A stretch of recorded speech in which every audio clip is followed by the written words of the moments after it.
semuanya, Assalamualaikum warahmatullahi wabarakatuh. Kembali lagi di vlog saya.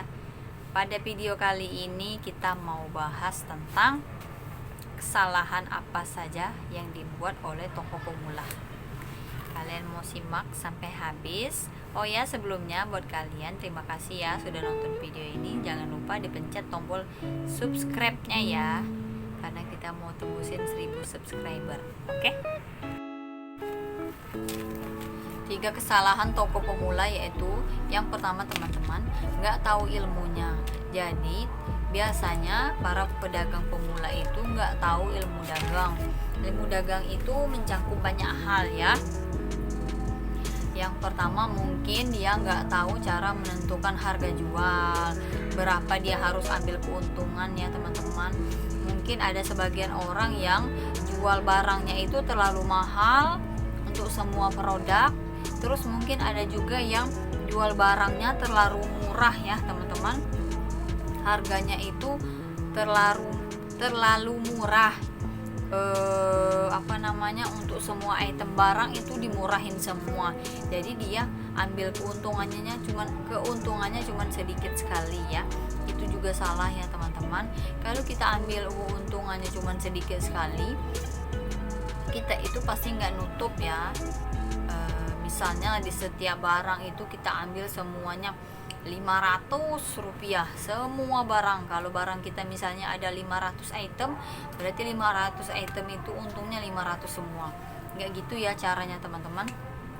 Jadi kita harus tahu bagaimana caranya untuk mengambil keuntungan, nentuin harga barangnya berapa dari modalnya, terus bagaimana cara kita mengelola keuangan toko. Kalau ada uang di toko, kita harus putarin lagi, belikan barang yang baru, barang yang sesuai permintaan konsumen kita ya. Bukan kita simpen. Kalau untuk 1 tahun pertama ya teman-teman, usahakan kalau ada uang itu langsung dibelanjakan dengan barang baru. Terus mungkin juga nggak ngerti ya teman-teman bagaimana ngecek barang ya. Misalnya kita belanja barang itu, kita harus cocokkan antara nota dengan barangnya. Kita harus teliti ya teman-teman, jangan sampai kita miss antara barang dengan nota itu beda. Nah, kalau kita kurang teliti, kita mengalami kerugian ya teman-teman. Terus kita juga pintar jadi kasir ya. Orang belanja berapa, kembaliannya berapa, kita harus cepat itu ya. Jangan sampai setiap transaksi ada kesalahan. Kalau kesalahan berarti kita itu mengalami kerugian. Yang kedua teman-teman, kesalahan toko pemula itu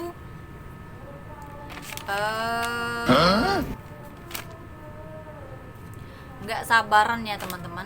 Nggak sabaran pengen sukses.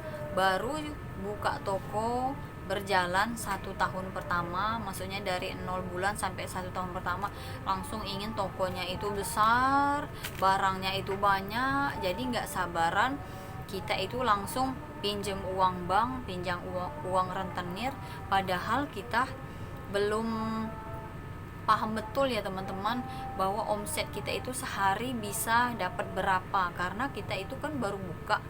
Jadi kita belum bisa menaksir berapa rata-rata omset kita. Karena kalau kita sudah pinjam uang bank dan uang rentenir itu, pasti ujung-ujungnya kita kebingungan sendiri ya.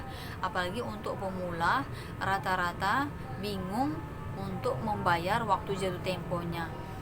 Jadi yang dipikirkan itu adalah mikirin utangnya teman-teman, bukan mikirin untuk majuin usahanya ya teman-teman. Karena terlalu banyak cicilan, jadi pusing kepalanya teman-teman ya.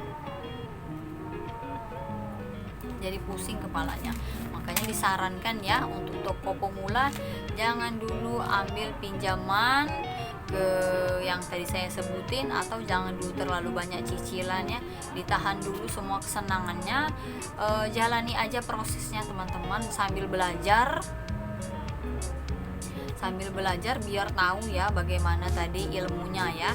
Terus yang ketiga teman-teman, kesalahan fatal toko pemula itu gampang kasih bon ke konsumen ya, gampang kasih utangan ke pelanggan.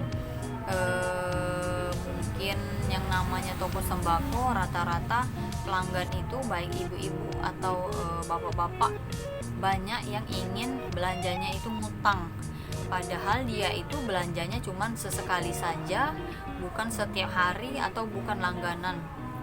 Terus banyak juga yang mengutarakan untuk belanja ngutang itu untuk tempo 1 bulan. Nah, kalau kita tidak bisa mengelola kata-kata kita, menolak dengan halus, kita lanjutin lagi ya. Tadi ada yang belanja, maaf ya teman-teman, terpotong dulu videonya sedikit. Jadi itu ya, apalagi kalau ada konsumen yang mau bon temponya itu 1 bulan, langsung ditolak saja ya teman-teman. Tulisin di tokonya besar-besar pakai karton atau kardus, tidak terima bon. Karena kalau kita udah kebiasaan kasih ke bon satu orang untuk tempo 1 bulan, dia itu terus menerus ingin selalu bon, padahal uang kita itu yang nggak muter di dia itu banyak ya, apalagi untuk kebutuhan 1 bulan bisa-bisa dia bon itu sekitar 600 ribuan ya. Kalau saya nggak terima seperti itu ya teman-teman, kecuali langganan kita itu yang pedagang, misalnya itu pedagang gorengan, pedagang sarapan pagi, terus pedagang jual mie tek-tek dan nasi goreng, itu kita kasih. Karena mereka itu ya teman-teman belanjanya setiap hari, total belanjaannya itu paling kecil mulai dari 200 sampai 300 ribu ya, dan mereka selalu setor uang jualannya ke kita.